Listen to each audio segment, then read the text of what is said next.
High friends, আমি Shovan. Welcome to my YouTube channel. এখন আমি বাগি 4 এই মুভিটা রিভিউ করবো, যে মুভিটা 5 সেপ্টেম্বর 2025-এ রিলিজ হয়েছে। টোটাল ডিউরেশনের কথা যদি আমি বলি, প্রায় 3.25 ঘন্টার মতো একটা টর্চার্ড একটা মুভি কিন্তু আমি দেখেছি। তা কেমন হলো? Direct by Harsha, South Indian director, এবং স্ক্রিন প্লে, স্টোরি, ডায়ালগস এবং মানে প্রধান দায়িত্বে রয়েছে হলো সাজিদ নাদিয়াওয়ালা, এবং তিনি যথেষ্ট ঝোলাতে ব্যস্ত। এবং বাগির আগের যে 3টে মুভি ছিল, সেই 3টি মুভি কিন্তু রিমেক ফিল্ম ছিল। অফিসিয়াল রিমেক ফিল্ম কিনা জানি না, বা আনঅফিসিয়াল তো নিশ্চয়ই হবে না, অফিসিয়াল রিমেকই হবে।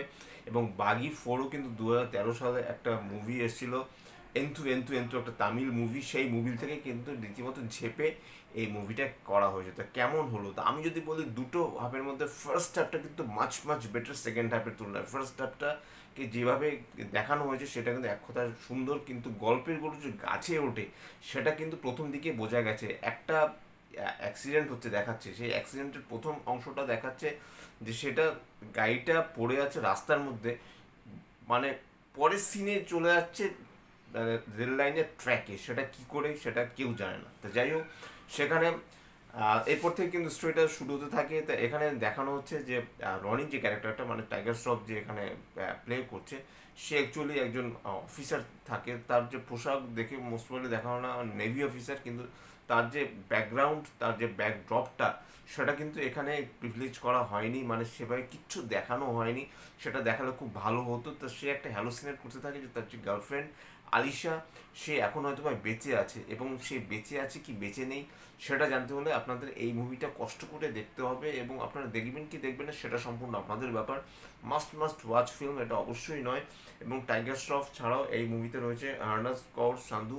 মোস্ট প্রবলি এটা তার ডেবু ফিল্ম। প্রচণ্ড জঘন্য অভিনয় তার। এখানে নাম থাকে আলিশা, এবং আরেকটা ক্যারেক্টার রয়েছে অবন্তিকা। দুটো ক্যারেক্টার কিন্তু তিনি এখানে প্লে করছে। এছাড়া সোনম বাজওয়া রয়েছে, অলিভিয়ার ক্যারেক্টারটা এখানে প্লে করছে। সে কিছু সময় টাইগার শ্রফের সাথে কিছুটা রোমান্টিক মুহূর্ত এখানে দেখিয়েছে। অ্যাকশনের কথা যদি বলি, সেটা কিন্তু যথেষ্ট ভালো। সঞ্জয় দত্ত রয়েছে, চাকু তার নাম থাকে, মানে জঘন্য। ফার্স্ট হাফটা তিনি নেই ঠিক আছে, সেকেন্ড হাফটা সে আসার পর থেকে রীতিমতো সিনেমাটা রীতিমতো ঝুলিয়েছে, মানে এরকম গ্রাফ থেকে পুরোপুরি এরকম গ্রাফটা নেমে গেছে। এছাড়া শ্রেয়াস তালপার রয়েছে, তার ছোটো ভাই হিসেবে জিতু হিসেবে রয়েছে। ক্যারেক্টারগুলো কিন্তু মোটামুটি। এছাড়া সচিন সচদেবা মোস্ট প্রবাবলি যে এনিমেলে ছিল, সে তো মানে মোটামুটি তাকে এরকমই ক্যারেক্টারই দেওয়া হচ্ছে। এছাড়াও যে পুলিশ অফিসারটা ছিল, তার নামও আমি ভুলে যাচ্ছি, সেও যথেষ্ট ভালো অভিনয় করেছে। সেখানে কিছু কিছু মানে কমেডি, কিছু রিলিফ থাকে, সেগুলোকে যথেষ্ট ওয়ার্ক করে।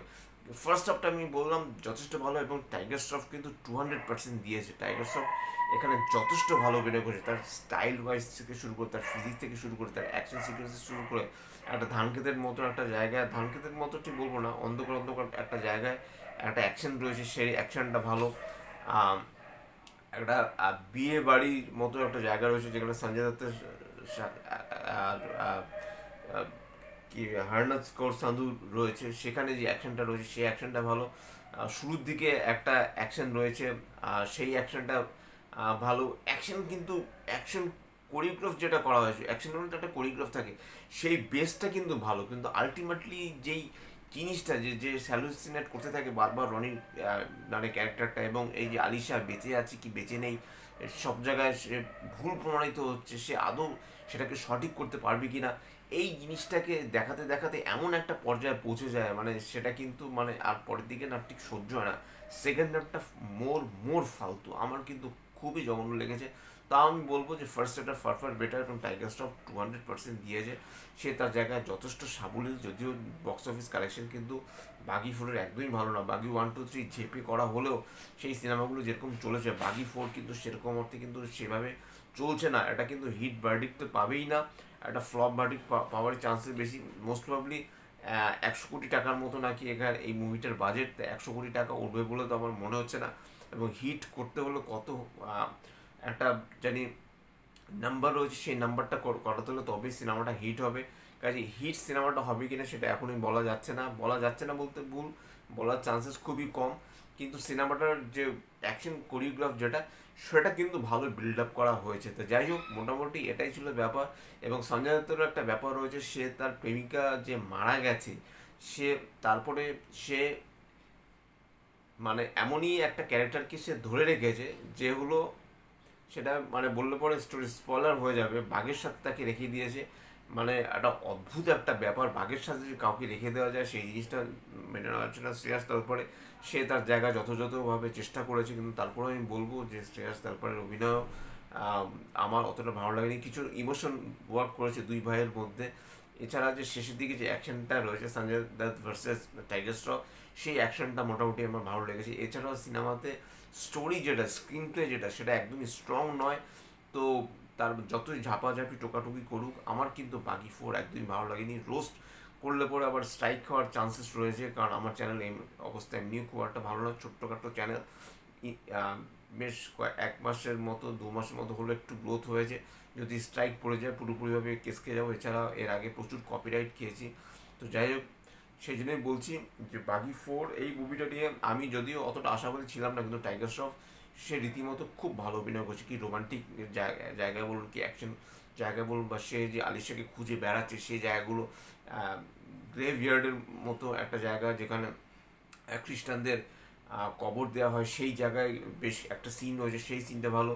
বা হার্নাজ কৌর সান্ধুর সাথে যে কিছু রোমান্টিক পোর্শন রয়েছে সেই জায়গাগুলো ভালো। গানগুলো মোটামুটি ঠিকঠাক রয়েছে, আমি মানে খুব একটা ভালো আমার লাগেনি, এবং ঠিকঠাক প্রপার জায়গা মতো হয়নি, ভুলভাল সময় গানগুলো বেজে উঠেছে। তো যাই হোক, এটা ছিল আমার বাগি ফোর মুভি রিভিউ। যদি আমার চ্যানেলটা আপনাদের ভালো লাগে তাহলে লাইক, শেয়ার, কমেন্ট এবং সাবস্ক্রাইব করতে ভুলবেন আমার চ্যানেলকে। ইনস্টাগ্রামের লিঙ্ক, ফেসবুকের লিঙ্ক এবং ইউটিউবের লিঙ্ক, ফেসবুকের লিঙ্ক এবং ফেসবুকের মাথা খারাপ হয়ে যাচ্ছে আমার বাগি ফোর দেখে। আপনারা তো জানেন আমার চ্যানেলকে পারলে সাবস্ক্রাইব করে দিন আমার চ্যানেলটাকে, আর লাইক, শেয়ার, কমেন্ট তো রয়েছে। Till next tata, bye bye and good night.